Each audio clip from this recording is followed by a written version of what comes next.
ओम गुरुर्ब्रह्मा गुरुर्विष्णु गुरुर्देवो महेश्वरः गुरु साक्षात् परम ब्रह्म तस्मै श्री गुरवे नमः।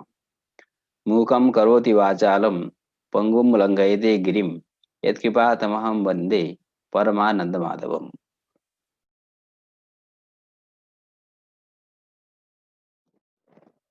पिछली कक्षा में हमने चर्चा की व्यवहार से शक्ति ग्रह होता है। तो व्यवहार शक्ति ग्रह का मुख्य उपाय है। हम लोग जो भाषा सीखते हैं, अपनी मातृभाषा को कोई भी बालक सीखता है वो व्यवहार के द्वारा सीखता है। ठीक है। तो यहाँ पर कुछ उदाहरण दिया गया। एक प्रयोजक वृद्ध है, एक प्रयोज्य वृद्ध है। प्रयोजक वृद्ध ने घटम आने कहा। उसको सुनकर के जो प्रयोज्य वृद्ध है उसने घट को ले आया। फिर घटम नय, गाम आनय इत्यादि शब्दों का उसने प्रयोग किया। तो यहाँ शब्दों का आवाप और उद्भाप हो रहा है। उसको देख करके जो पार्श्वस्थ बालक है वो घटादि पदानाम कार्यान्वित घटादो शक्तिम गृह्णाति। कार्यता से अन्वित जो घट है, क्योंकि क्रिया हो रही है, घट घटम आनय घटम नया शब्द का प्रयोग करने पर वो क्रिया को देख रहा है। जो प्रयोज्य वृद्ध है वो क्रिया कर रहा है, घट को ले आ रहा है, घट को ले जा रहा है। ठीक है। अतः इस प्रकार से कार्यत्वान्वित जो घटादि है उनमें घटपद की शक्ति होती है। इस प्रकार का शक्ति ग्रह बालक को होता है। ठीक। इसलिए भूतले नीलो घटः इत्यादि शब्द का जब प्रयोग होता है, इत्यादि वाक्यों का जब प्रयोग होता है, तो इनके मत में जो इस बात को बता रहे हैं सावधबोध नहीं होता। क्यों नहीं होता?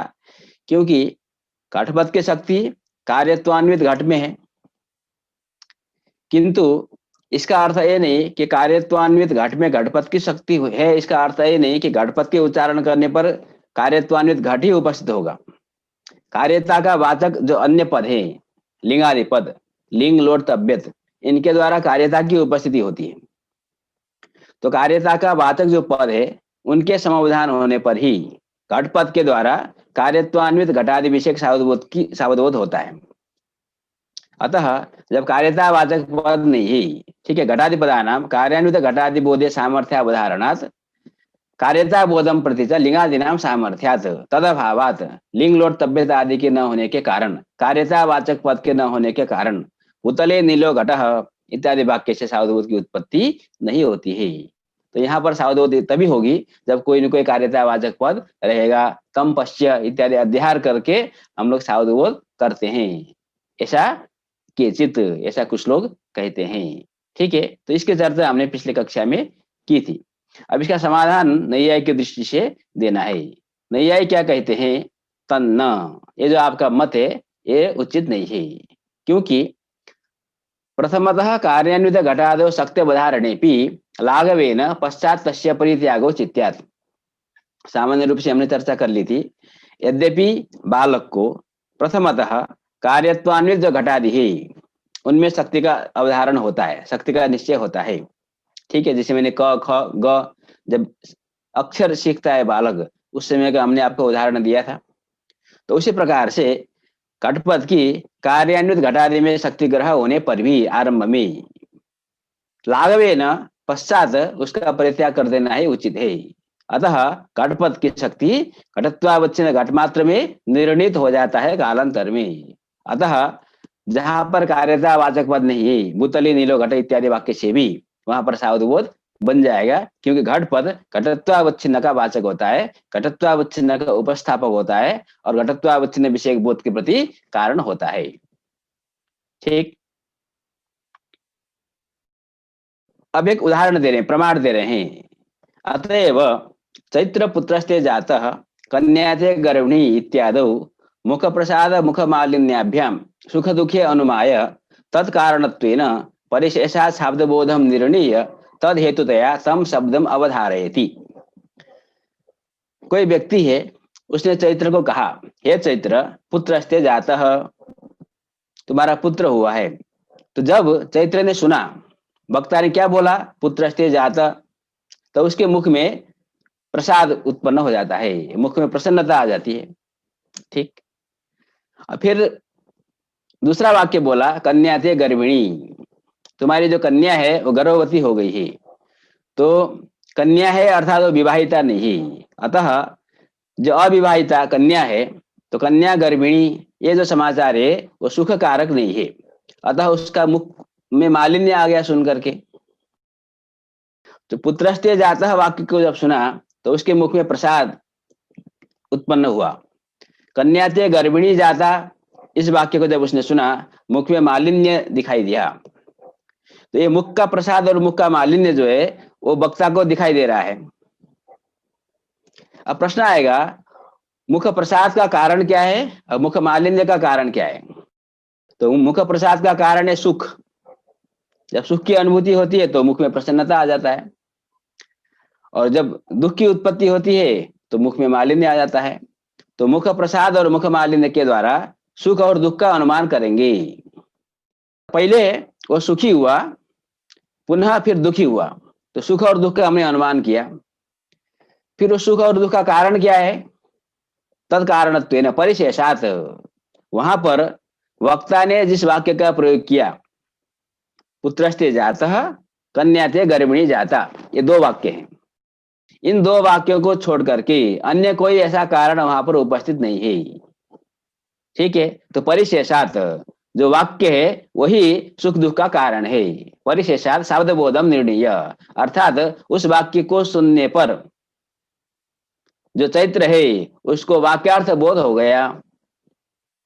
सावधोध हुआ कि पुत्र उत्पन्न हुआ, केवल उसने सुना नहीं, उसका सावधोध हुआ, तब सुख की उत्पत्ति हुई, तब मुख में प्रसाद हुआ।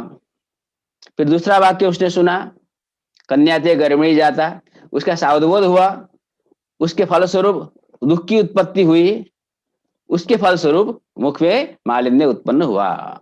ठीक है, इस प्रकार निर्णय तद हेतुतया तम शब्दम अवधारयति। तो जो सावधबोध हुआ, उस सावधबोध के प्रति कारण कौन है? वो शब्द जो वक्ता ने बोला था, पुत्रस्ते जातः, ये शब्द, ये वाक्य सब पद समूह, और कन्याते गर्भिणी जाता, ये जो पद ज्ञान है, शब्द यहाँ पर शब्द से शब्द प्रमाण की बात कर रहे हैं।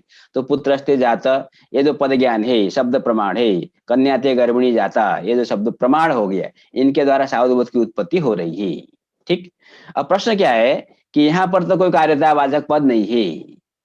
तो कार्यतावाचक पद के न होने पर भी पुत्रस्ते जातः कन्याते गर्भिणी इत्यादि वाक्य श्रवण करने के अनुसार वक्ता को सावधबोध होता है।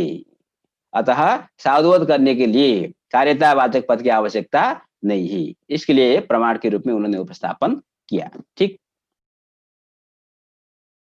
तथा च व्यभिचाराद न कार्यान्वित शक्ति ही, अतः व्यभिचार हो गया, जहां पर कार्यतावाचक पद नहीं है वहां पर भी सावधबोध की उत्पत्ति हो रही है। ठीक है, तो व्यभिचार हो गया, अतः कार्यान्वित में शक्ति नहीं स्वीकार करना चाहिए, अपितु केवल घटपदस्य घटत्वावच्छिन्न शक्ति, शुद्ध में शक्ति, अन्वित में शक्ति नहीं मानना है। कार्यान्वित, इतरान्वित भी हम कह सकते हैं। ठीक, न च तत्र तम पश्य इत्यादि शब्दांतरम अध्याहार्यम, वो पूर्व पक्षी कहेगा कि चैत्र पुत्रस्ते जात कन्याते गर्भिणी, इस वाक्य को सुनकर के उसको सावधबोध नहीं हुआ, वहां पर उसने अध्यार किया। क्या अध्यार किया? तत्र तम पश्य, तम पश्य ऐसा अध्यार किया। उसको देखो, पुत्र को जाकर देखो, कन्या को जाकर देखो, तो तम पश्य इसका जब अध्यार कर देंगे तो अब वहां पर कार्यतावाचक पद के समावधान होने के कारण वहां पर पदार्थ की उपस्थिति पूर्वक सावधबोध हो जाएगा। ठीक है, तत्र तम पश्य इत्यादि शब्दांतरम अध्याहार्यम, ऐसा प्रश्न हुआ। इति न, ऐसा नहीं मानना चाहिए, माना भावात। ठीक है, इसमें कोई प्रमाण नहीं है।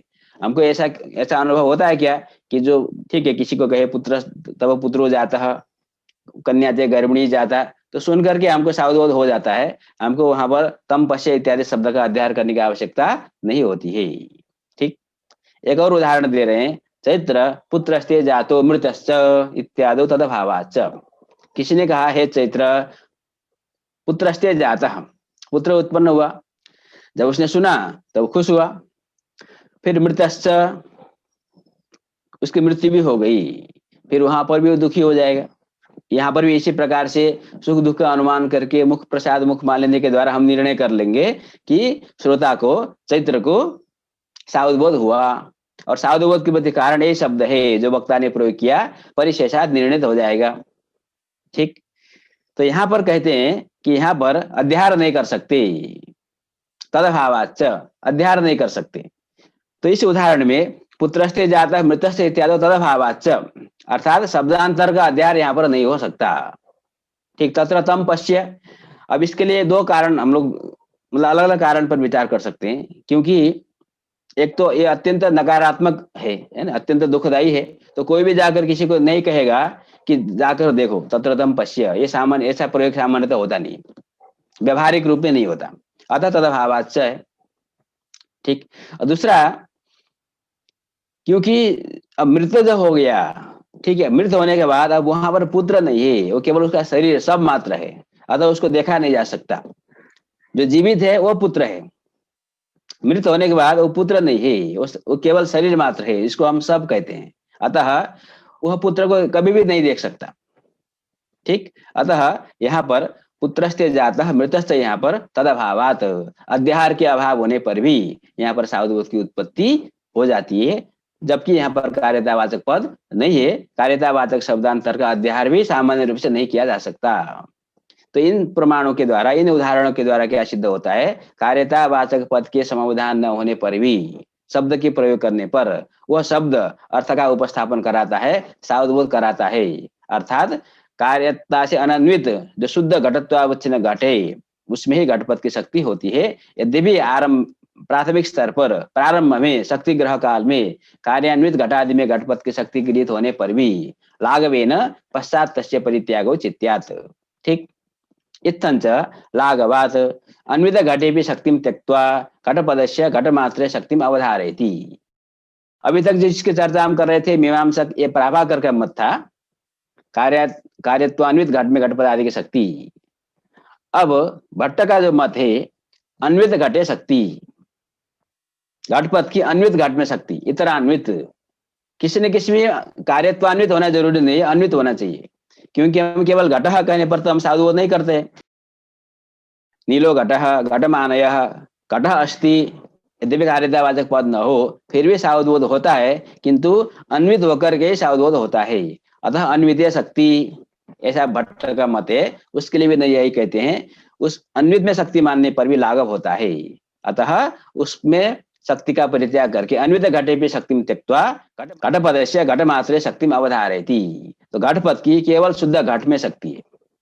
ठीक है, घटपद से घटत्वावच्छिन्न घट में ही शक्ति है, अन्वित घट में अथवा कार्यत्वान्वित घट में शक्ति मानने की कोई आवश्यकता नहीं है। ठीक। यहाँ पर एक चीज जो आपको समझना है, यहाँ पर जो अन्वित घटे शक्ति इत्यादि जो कहा जा रहा है, इसका अर्थ क्या है कि संसर्गांश में शक्ति होती है, ये उसका आशय है। जैसे नीलो घट यदि आप कहें तो सावधबोध क्या होता है, नीला भिन्नो घट, नील पद के द्वारा नील रूप अर्थ की उपस्थिति होती है, घट पद से घट रूप अर्थ की उपस्थिति होती है। जब सावधबोध होता है तो नील और घट के बीच में अवेदान्वय बोध होता है, नीला भिन्नो घट। तो सावधबोध में जो अवैध संसर्ग है उसका भान कैसे होगा, क्योंकि अवैध को बताने के लिए कोई पद नहीं है, और पदोपस्थापे जो अर्थ होते हैं वही सावधबोध में भाषित होते हैं। ये सिद्धांत है, विशेषतः मीमांसकों का सिद्धांत है कि पदोपस्थाप्य जो अर्थ होते हैं वही सावधबोध के विषय बनते हैं, जो पदानुपस्थाप्य अर्थ होते हैं वो सावधबोध के विषय नहीं बनते। तो अभेद रूप जो संसर्ग है उसका उपस्थापक यदि कोई पद नहीं होगा तो वह अभेद सावधबोध का विषय कैसे बनेगा, नहीं बनना चाहिए। ठीक, ये प्रश्न है। इसलिए वो अन्वित घट में शक्ति मानते हैं। अन्वित अंश में शक्ति मानने का अर्थ है संसर्गांश में शक्ति मानते हैं। तो संसर्ग भी पद के द्वारा उपस्थाप्य होता है। तो अवैध संसर्ग, जहां जो भी संसर्ग होगा वह संसर्ग भी पदभाष्य है, पद के द्वारा संसर्ग की उपस्थिति होती है, ये उनका मत है। नहीं, यही कहते हैं जो संसर्ग है वो आकांक्षा भाष्य है। किंचित प्रकार किंचित विशेषक जो सावधबोध होता है, सावधबोध में जो प्रकार बनता है अथवा जो विशेष बनता है उनकी पदेन उपस्थिति आवश्यक है, किंतु जो संसर्ग विधेय भाषित होता है उनकी पदेन उपस्थिति आवश्यक नहीं है, वो आकांक्षा के द्वारा उनकी उपस्थिति होती है, और आकांक्षा भाष्य उसको कहा जाता है। ठीक है, इसलिए व्युत्पत्तिवाद में गदाधर भट्टाचार्य ने सबसे पहले पंक्ति लिखी है, सावधबोधे चैक पदार्थे पर पदार्थ से संसर्ग मर्यादया भाषते। एक पदार्थ में अपर पदार्थ का जो संबंध है वो संसर्ग मर्यादा से भाषित होता है। संसर्ग मर्यादा शब्द का वहां पर अर्थ है आकांक्षा। ठीक है, तो पदों के बीच में जो परस्पर में जो आकांक्षा है, वही आकांक्षा संसर्ग विषयक सावधबोध के प्रति जनिका है। इसलिए संसर्ग को हम आकांक्षा भाष्य कहते हैं, वो पदभाष्य नहीं है। अतः नैयायिक के मत में घटपद के द्वारा केवल घट की उपस्थिति होगी, घटत्वावचन घट की, नील पद से नीलत्वावचन नील की उपस्थिति होगी, और जो सावधबोध होगा वो नीला भिन्नो घटः अभेद विषयक बोध होगा, अभेद संसर्गक सावधबोध होगा। वो प्रश्न आया कि अभेद की उपस्थिति कैसे हुई, अभेद का भान कैसे हुआ, क्योंकि अभेद का उपस्थापक कोई पद नहीं है। तो नैयायिक का उसमें उत्तर होगा कि वह संसर्ग आकांक्षा भाष्य होता है। ठीक है, तो ये इतना आप लोग इसको यहाँ विशेष रूप से समझ सकते हैं। आगे बढ़ते हैं। एवं वाक्य शेषाद अभिशक्ति ग्रह, वाक्य शेष। ठीक, तो वाक्य शेष का उदाहरण देखते हैं। यथा यवमयस्तरुर्भवति इत्यत्र यवपदस्य दीर्घशुक विशेष्य आर्याणां प्रयोगः कंगौ तु म्लेच्छानाम्। यवमयस्तरुर्भवति एक वाक्य मिल गया, ठीक है, तो कहीं ऐसा एक वाक्य मिला, उसमें कुछ पद आया, उस पद की शक्ति किसमें है ऐसा संदेह हुआ, तो उसके लिए कोई दूसरा वाक्यांतर हम ढूंढते हैं। अन्य वाक्यांतर के द्वारा यदि हमको शक्ति का निर्णय हो जाता है, उसको हम कहते हैं वाक्य शेष। ठीक, तो ये यहाँ इसका उदाहरण है यवमय चरुर भवती, एक हमको वाक्य मिल गया वेद में। तो चरु यवमय होता है, क्योंकि चरु के द्वारा हमको हवन करना है, तो चरु किससे बनेगा, तो उसके लिए वाक्य हमको मिल गया यवमय चरुर भवती। तो प्रश्न आया यव का अर्थ क्या है, तो यव पद की शक्ति किसमें है, संदेह हुआ। संदेह क्यों हुआ, क्योंकि दो प्रकार के व्यवहार उपलब्ध हो गए। तो जो आर्य हैं वो दीर्घ सुख विशेष में यव पद की शक्ति स्वीकार करते हैं, प्रयोग करते हैं। ठीक है, दीर्घ सुख आप जानते हैं, यव जव हमको जिसको कहते हैं, उसका लंबा लंबा टूण होता है, दीर्घ सुख, उसको दीर्घ सुख कहते हैं। ठीक, तो दीर्घ सुख विशेष में आर्यों का प्रयोग है। कंगौ तो म्लेच्छानाम, और जो म्लेच्छ है उनका प्रयोग होता है कंगु, एक धान्य विशेष है, वो भी एक अन्य विशेष है। तो यव पद दीर्घ सुख विशेष में यव पद का प्रयोग आर्य करते हैं, और जो म्लेच्छ है वो अन्य धान्य विशेष कंगु में यव पद का प्रयोग करते हैं। तो यहाँ पर यवमय चरुर भवति, यहाँ पर संदेह हुआ कि यव पद से कौन सा अर्थ हमको लेना है, दीर्घ सुख विशेष को लेना है अथवा कंगु को लेना है। तो उस समय में हमको कुछ वाक्य मिल गए, तत्र ही यदान्य ओषधयो म्लायन्ते अथ इति मोदमाना तिष्ठन्ति। यदा अन्य औषधयो म्लायन्ते, जब अन्य जो औषधियां वनस्पतियां हैं मलिन हो जाती है बसंत काल में, तो अथ इति मोदमाना तिष्ठन्ति। चैत्र महीने में आप देखेंगे तो जो यव होते हैं वो एकदम हरे भरे होते हैं, जबकि बाकी जो पेड़ पौधे हैं वो सूख जाते हैं, उस समय पत्ते गिर जाते हैं। तो यदान्य औषधयो म्लायन्ते, जब अन्य औषधियां मलिन हो जाती है, उस समय में ये जो यव है मोदमान होकर के रहते हैं। ठीक है, तो इससे क्या पता चलता है इस वाक्य से कि जो यव की यहाँ पर जो बात कर रही है वह यव ऐसा है जो जिस समय में अन्य औषधियां मलिन हो जाती है उस समय में जब मोदमान होता है, तो कंगु है अथवा दीर्घ सुख विशेष है। तो हम लोग इस वाक्य से निर्णय कर सकते हैं कि यव पद का अर्थ दीर्घ सुख है, क्योंकि दीर्घ सुख विशेष जो यव है वही मोदमान रहता है जब बाकी औषधियां मलिन होती है। ठीक है, एक लौकिक उदाहरण भी है, वसंते सर्वसस्यानाम जायते पत्र सातनम। ठीक है, बसंत काल में सभी जो सस्य है उनका पत्र सातन हो जाता है, पत्र गिर जाते हैं। और मोदमाना से तिष्ठन्ति यवाह कर्णिशशालिनः। ठीक है, यहाँ और स्पष्ट है, जो कर्णिशशाली जो यव है, दीर्घ सुख विशेष जो यव है वो मोदमाना तिष्ठन्ति, हरे भरे होते हैं। तो इन वाक्यों के द्वारा इति वाक्य शेषात, उपयोगी अन्य वाक्य के द्वारा हम निर्णय कर लेते हैं कि यव पद का अर्थ दीर्घ सुख है। तो दीर्घ सुख विशेष शक्तिर निर्णीयति। ठीक है, स्पष्ट है, इसमें बहुत ज्यादा कुछ भी नहीं है। तो वाक्य शेष के द्वारा भी हम शक्ति का निर्णय करते हैं। तो कहा कंगु में भी तो प्रयोग होता है, म्लेच्छ लोग जो है वो कंगु में प्रयोग करते हैं, वो प्रयोग कैसे है, उसमें भी शक्ति माननी चाहिए, बिना शक्ति के तो व्यवहार होगा नहीं। तो कहते हैं कि कंगु तो शक्ति भ्रमात प्रयोग, कंगु में जो प्रयोग किया जा रहा है वो शक्ति भ्रम के द्वारा, उसमें शक्ति नहीं है, शक्ति भ्रम के द्वारा उसमें प्रयोग हो रहा है। नाना शक्ति की हम कल्पना कर लेंगे। ठीक है, यव पद की शक्ति दीर्घ सुख विशेष में भी है और कंगु में भी है, ऐसा मानने में क्या बाधा है। तो नाना शक्ति कल्पने गौरवात। ठीक, नाना शक्ति कल्पना करने में गौरव होता है, हमने पहले भी चर्चा की है। एक पद की नाना शक्ति हम यदि कल्पना करें तो उसमें गौरव है, नाना शक्ति कल्पना करने में गौरव होता है। अतः कंगु में शक्ति भ्रमात प्रयोग। आप कहते हैं नाना शक्ति कल्पना करने में गौरव होता है, तो हरि जो पद है, हरि पद का कई अर्थ है। हरि पद का अर्थ सूर्य है, हरि पद का अर्थ बानर है, हरि पद का अर्थ सर्प है, हरि पद का अर्थ सिंह है, कई और भी इसके हरि पद के अर्थ है। तो वहां तो सब जगह शक्ति हम लोग स्वीकार करते हैं, तो नाना शक्ति कल्पना करने में गौरव है, तो हरियादि पद में कैसे आप वहां पर कहेंगे कि लाघव है? वहां पर प्रयोग किस प्रकार से हो रहा है, क्यों वहां पर नाना शक्ति कल्पना की जा रही है? तत्र तु विनिगमका भावात नाना शक्ति कल्पनम, विनिगमना नहीं है। वहां पर प्राचीन काल से इस प्रकार से व्यवहार होता आ रहा है। हरिपद की विष्णु के लिए भी प्रयोग हो रहा है, सिंह के लिए भी प्रयोग हो रहा है, सर्प के लिए भी प्रयोग हो रहा है, सूर्य के लिए भी प्रयोग हो रहा है।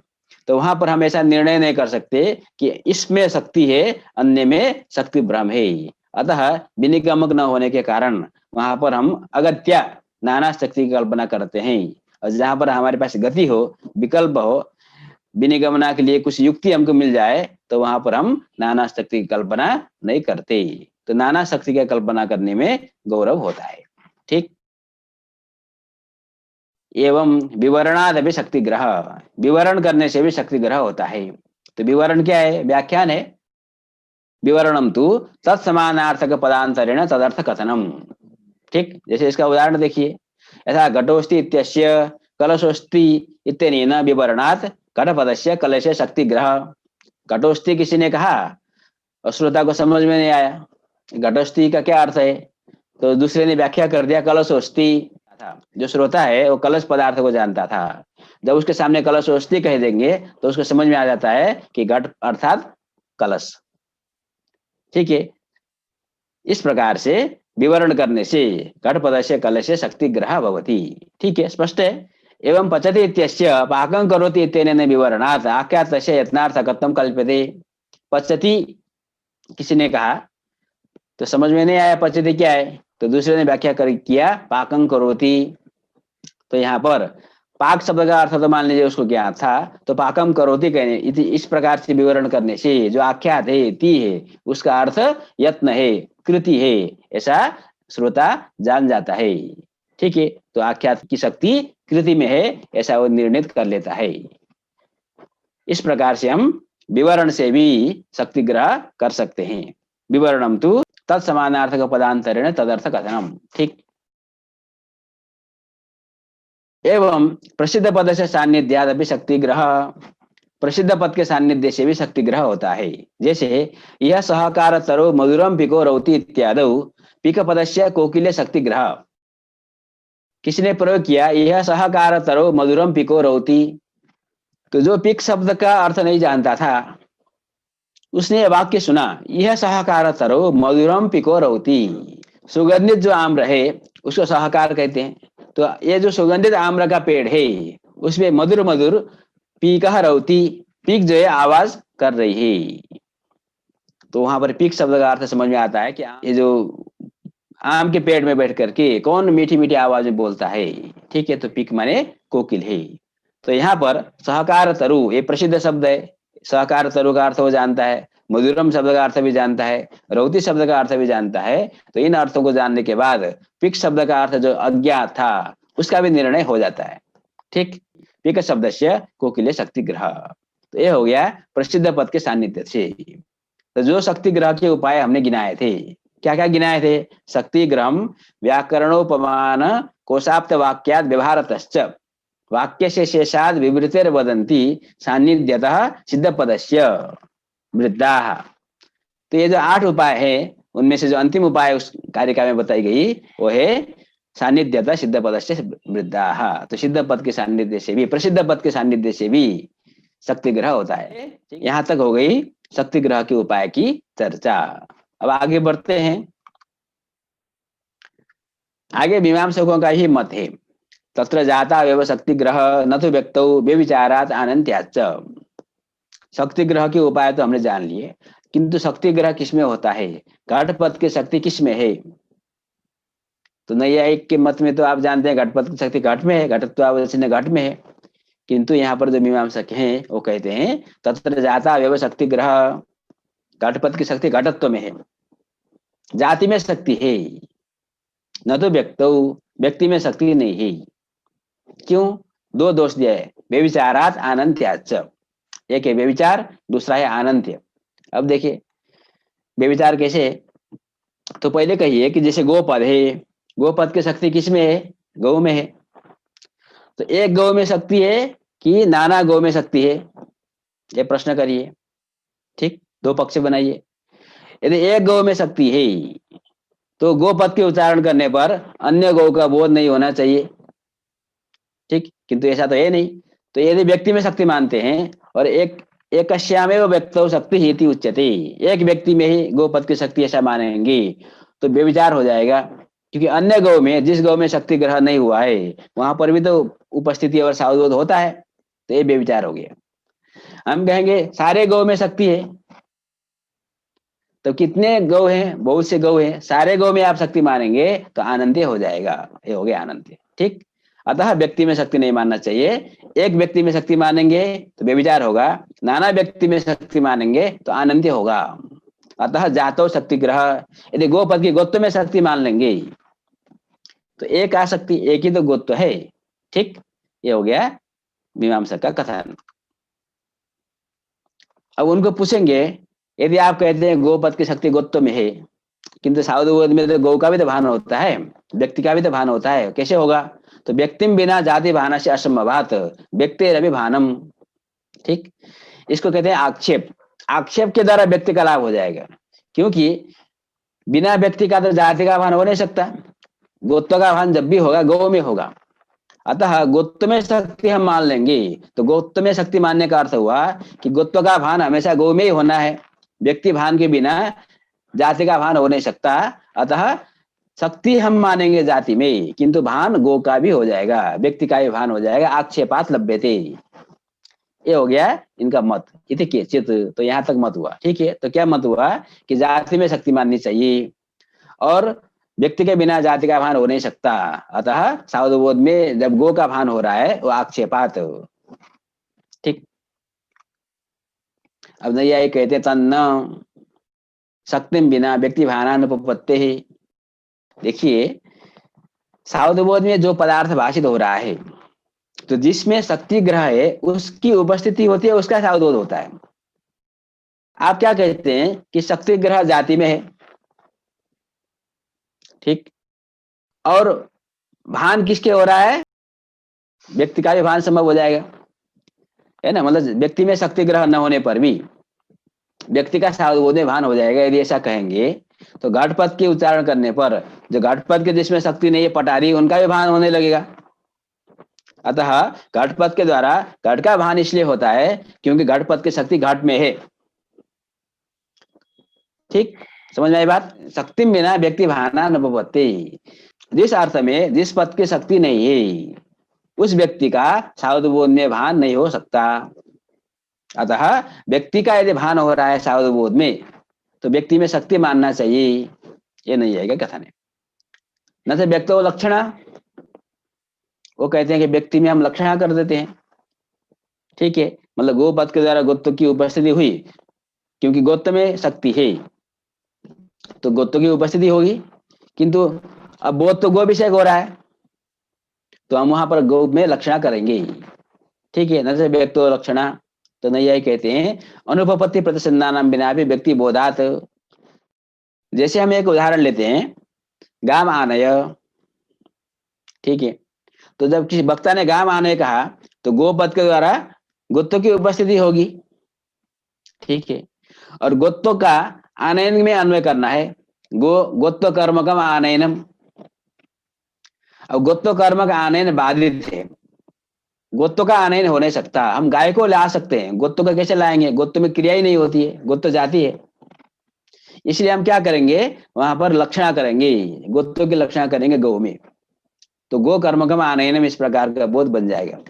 तो व्यक्ति का जो भान हुआ वो लक्षणा के द्वारा हुआ, ऐसा कर सकते हैं। ठीक है, क्योंकि व्यक्ति के में शक्ति मानने में गौरव है, आनंद है। अतः शक्ति मानते हैं जाति में और व्यक्ति में हम लक्षणा कर देंगे।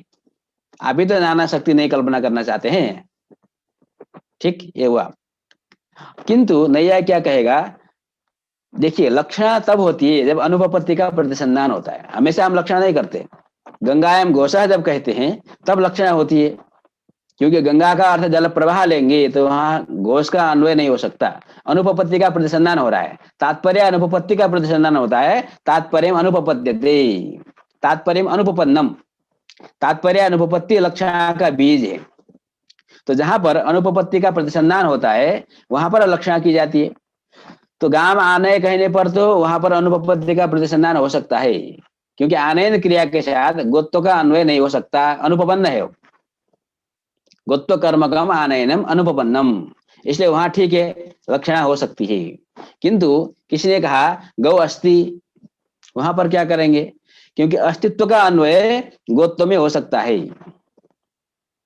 ठीक, किंतु गौ अस्ति कहने से हमको सावधबोध में अस्तित्व का अन्वय गोत्व में हम नहीं करते। हम ऐसा नहीं समझते हैं कि गोत्व है, हमको बोध क्या होता है, गो है, गौ अस्ति बोध होता है। अस्तित्व का अन्वय गौ में हम करते हैं, व्यक्ति में अन्वय करते हैं अस्तित्व का, जाति में अन्वय नहीं करते। तो सावधबोध में व्यक्ति का भान हो रहा है। ठीक, किंतु वहां पर लक्षणा आप नहीं कर सकते। क्यों नहीं कर सकते, क्योंकि वहां पर अनुपपत्ति का प्रतिसंधान नहीं, वहां पर अन्वय हो सकता है।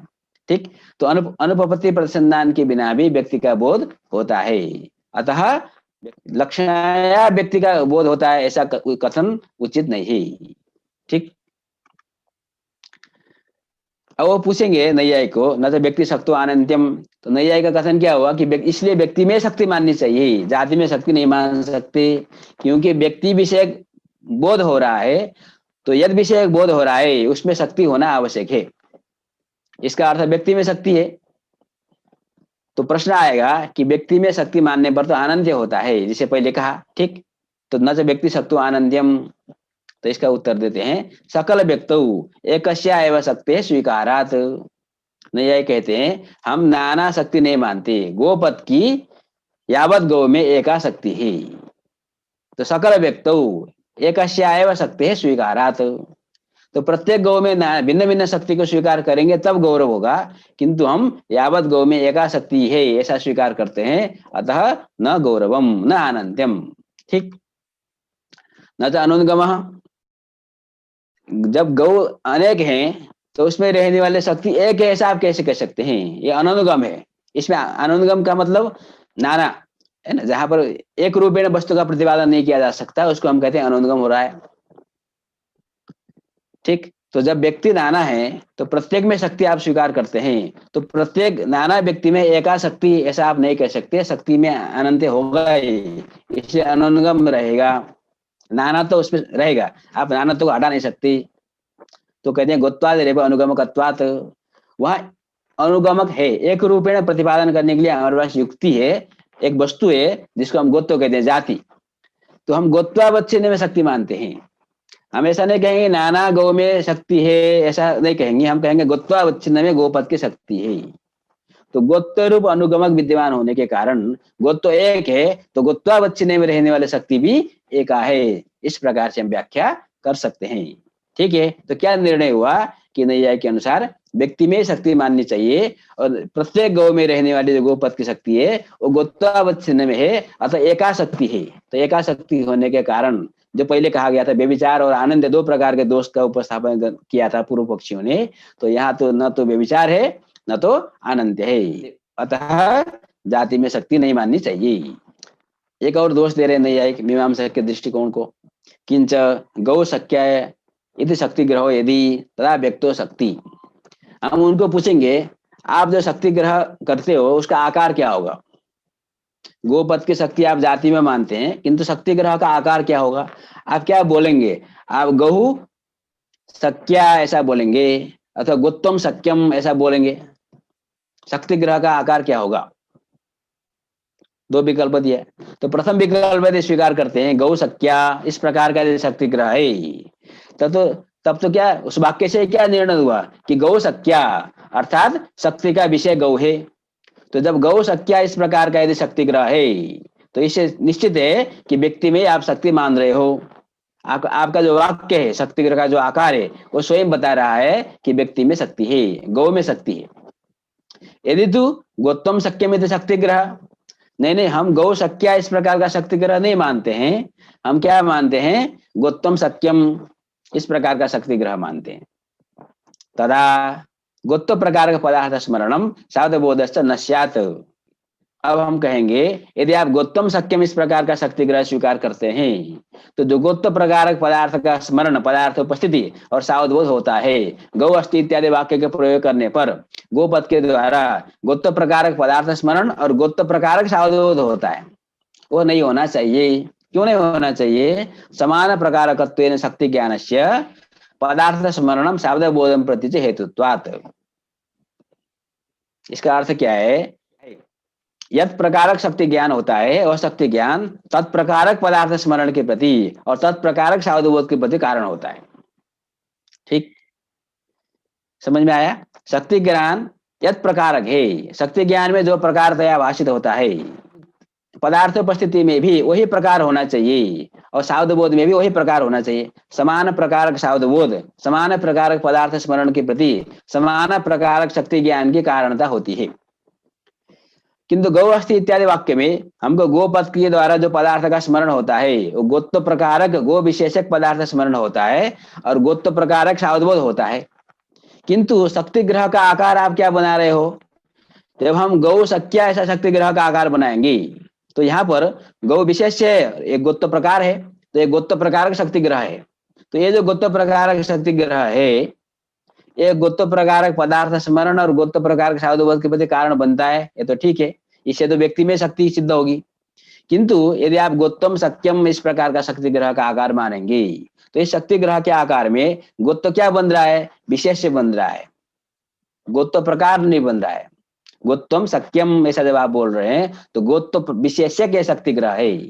ठीक, तो गोत्व विशेषक शक्ति ग्रह यदि आपको है, तो उस शक्ति ग्रह के द्वारा गोत्व प्रकारक पदार्थ स्मरण और गोत्व प्रकारक सावधबोध होता है, वो हो नहीं पाएगा। गोत्व विशेषक शक्ति ग्रह की, गोत्व विशेषक जो शक्ति ग्रह है, तारे शक्ति ग्रह की गोत्व प्रकारक पदार्थ स्मरण और गोत्व प्रकारक सावधबोध की प्रति कारणता नहीं मानी जा सकती। अतः तदा यदि गोत्तम शक्यमिति शक्ति ग्रह, यदि गोत्व विशेषक शक्ति ग्रह स्वीक्रियते, तदा गोत्व प्रकारकम पदार्थ स्मरणम गोत्व प्रकार का सावधबोधश्च न स्यात्। क्यों? समान प्रकारकत्वेन शक्ति ज्ञानस्य पदार्थ स्मरणम प्रति सावधबोधम प्रति च हेतुत्वात्। ठीक है, ये हो गया कार्यकारण भाव। अतः जाति में शक्ति है ऐसा सिद्ध नहीं हो सकता। आपको गौ शक्या ऐसा शक्ति ग्रह मानना पड़ेगा, तब तो सुतराम व्यक्तो शक्ति। अतः व्यक्ति में शक्ति माननी है, जाति में शक्ति नहीं मान सकती। ठीक, किंच एक और बात कर रहे हैं, गोत्व यदि शक्ति ही, यदि आप गोत्व में शक्ति मानते हैं, तो शक्यता अवच्छेद कौन होगा? गोत्वोत्तम शक्यता अवच्छेदकम। शक्य हुआ गोत्व और शक्यता अवच्छेदक हो जाएगा गोत्वत्व, तो गोत्वत्व का शक्यता अवच्छेदक मानना पड़ेगा। वो कहेगा कोई बात नहीं, यदि गोत्व को हम गोत्व में शक्ति मानते हैं, गोत्व यदि शक्य है तो शक्यता अवच्छेदक गोत्वत्व होगा। उसमें समस्या क्या है? तो समस्या क्या है कि गोत्वत्व क्या है?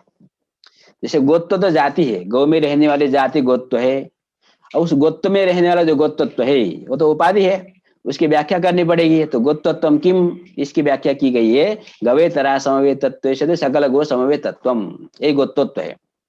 कहीं भी आपको कोई पूछे गोत्वत्वम किम, तो आपको कहना है गवेतरा समवेतत्व सकल गो समवेतत्वम।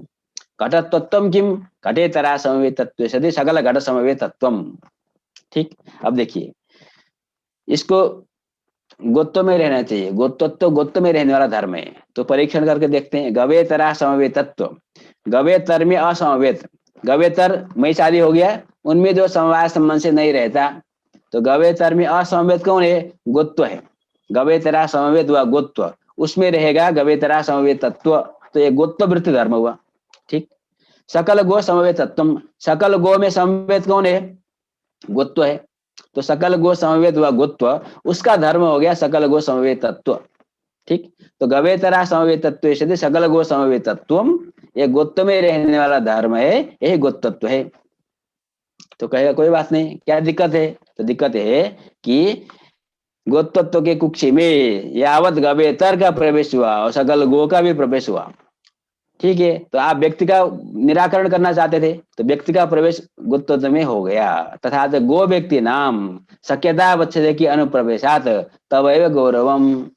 आप गोत्व में शक्ति मानते हैं और शक्यता बच्चे गोत्व आप कहें, तो के कुक्षी में गवेतर का भी प्रवेश है, गो व्यक्ति का भी प्रवेश है। अतः व्यक्ति का तो वहां पर प्रवेश है ही है। अतः आपके मत में भी गौरव, यदि व्यक्ति के प्रवेश करने में गौरव होता है तो आपके मत में ही गौरव है। ठीक है, अतः यथावता क्या सिद्ध हुआ कि तस्मात तत्त जात्याकृत विशिष्ट तत्त व्यक्ति बोधा अनुपत्या काव्य माना शक्ति जात्याकृत विशिष्ट व्यक्तो एवं विश्राम्यति इति। तो नैयायी कहते हैं कि देखिए शक्ति किसमें है, एक इसका निर्णय बोध के द्वारा करेंगे। गो पद के उच्चारण करने पर किसका बोध होता है, तो गोत्वावच्छिन्न गौ का बोध होता है। जात्याकृति विशिष्ट व्यक्ति का बोध होता है। केवल गोत्व और गौ का बोध नहीं होता है, गोत्व और गौ के बीच में जो संबंध है समवाय संबंध, उसका भी बोध होता है। जब हम घटः कहते हैं तो समवाय संबंध घटत्व विशिष्ट घट की उपस्थिति और समवाय संबंध घटत्व विशिष्ट घट विषय सावध बोध होता है। अतः समवाय संबंध घटत्व विशिष्ट घट विषय का सावधबोध हो रहा है, वो तब तक उपपन्न नहीं हो सकता, तब तक सिद्ध नहीं हो सकता जब हम घट पद की तार से जात्याकृति विशिष्ट व्यक्ति में शक्ति स्वीकार न करें। जाति और आकृति, आकृति शब्द का अर्थ आपको करना चाहिए पदार्थ और पदार्थता अवच्छेद का जो संबंध है वो आकृति है, संसर्ग। ठीक है, तो घट और घटत्व का जो संबंध है समवाय संबंध, वो आकृति है। तो घट पद के उच्चारण करने पर घट की भी उपस्थिति होती है, केवल घट की नहीं, घटत्वावच्छिन्न घट की उपस्थिति होती है, केवल घटत्वावच्छिन्न घट की नहीं, समवाय संबंध ने घटत्व विशिष्ट घट की उपस्थिति होती है। और समवाय संबंध ने घटत्व विशिष्ट घट विषय सावधबोध होता है। वह सावधबोध तब तक नहीं हो सकता जब तक घट पद की शक्ति समवाय संबंध ने घटत्व विशिष्ट घट में हम स्वीकार न करें। तो जात्याकृत विशिष्ट व्यक्ति बोध अनुपपन्न है। तब तक कब तक अनुपन्न है, जब तक हम शक्ति को स्वीकार न करें, जात्याकृत विशिष्ट व्यक्ति में शक्ति को स्वीकार न करें, तब तक जात्याकृत विशिष्ट व्यक्ति का बोध हो नहीं सकता। क्योंकि पद के जिस अर्थ में शक्ति है वही अर्थ उपस्थित होता है, उसी का सावधबोध में भान होता है। तो सावधबोध में तो जात्याकृत विशिष्ट व्यक्ति का भान हो रहा है, तो जात्याकृत विशिष्ट व्यक्ति में शक्ति स्वीकार किए बिना उसका सावधबोध में भान नहीं हो सकता। अतः जात्याकृति विशिष्ट जो व्यक्ति है उस व्यक्ति में ही शक्ति है, ऐसा हम विश्राम कर लेते हैं, ऐसा हम निर्णय कर लेते हैं। ठीक है, तो नैयायिक ने कहा जात्याकृति विशिष्ट व्यक्ति में पद की शक्ति माननी चाहिए। अतएव जो सूत्रकार है गौतम, उन्होंने कहा है जात्याकृति व्यक्तयः पदार्थः, जाति आकृति और व्यक्ति में पद की शक्ति है। पदार्थ शब्द का अर्थ है पद शक्तिमान। तो पद शक्तिमान कौन है, जाति आकृति और व्यक्ति, जात्याकृति विशिष्ट व्यक्ति। ठीक, तो घटपद की शक्ति किसमें है, समवाय संबंध है ना, घटत्व विशिष्ट घट में घटपद की शक्ति है, जाति विशिष्ट व्यक्ति में शक्ति है। ठीक है, तो निर्णय क्या हो गया कि घटपद की शक्ति केवल घटत्व में नहीं, अभी समवाय संबंध है घटत्व विशिष्ट घट में घटपद की शक्ति माननी चाहिए। तो जात्याकृति विशिष्ट व्यक्ति में शक्ति है, ऐसा निर्णय हो गया। तो आज के पाठ को हम यही रखते हैं। आपको बहुत बहुत धन्यवाद।